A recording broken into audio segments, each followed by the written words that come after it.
Surgery లేకుండా sciatica, spondylitis, frozen shoulder కి కేవలం 45 నిమిషాలలో నొప్పి లేని అత్యాధునిక చికిత్స ప్రాణ pain clinic. Nagarjuna Sagar dam సెక్యూరిటీపై హైడ్రామా కొనసాగుతుంది.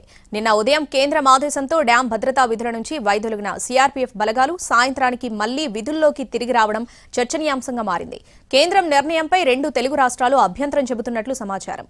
వచ్చే నెల 21న జరిగే కేఆర్ఎంబీ సమావేశం కీలకంగా మారనుంది. ఇక ఇదే అంశానికి సంబంధించి మరింత సమాచారం మా ప్రతినిధి విజయభాస్కర్ అందిస్తారు.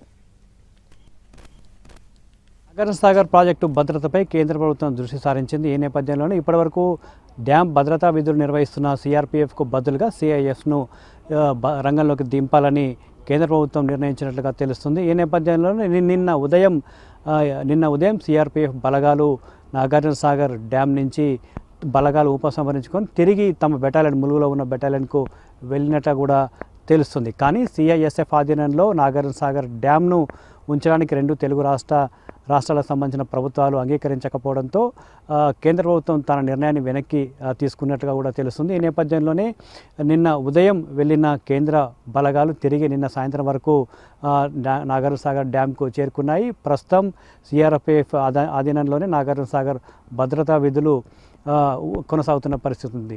2023 నవంబర్ 29 రాత్రి సమయంలో నాగార్జున సాగర్ డ్యాం పైన ఉద్రిక్తత నెలకొంది. డ్యాం నిర్వహణ పైన 2 తెలుగు రాష్ట్రాల మధ్య ఘర్షణ చోటు చేసుకోవడం, ఉద్రిక్తత తలెత్తిన నేపథ్యంలోనే కేంద్రం ఈ నిర్ణయం తీసుకుంది. కేఆర్ఎంబీ ఆదేశాల మేరకు డిసెంబర్ 3న సీఆర్పీఎఫ్ బలగాలు నాగార్జున సాగర్ డ్యాంను తమ ఆధీనంలోకి తీసుకున్నాయి.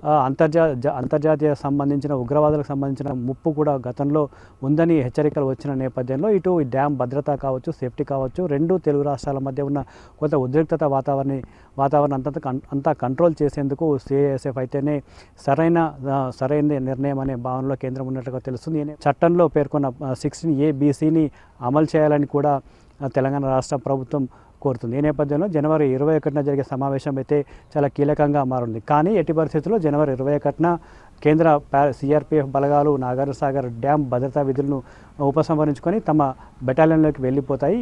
కెమెరామెన్ బాలుతో విజయభాస్కర్, NTV, నల్గొండ జిల్లా.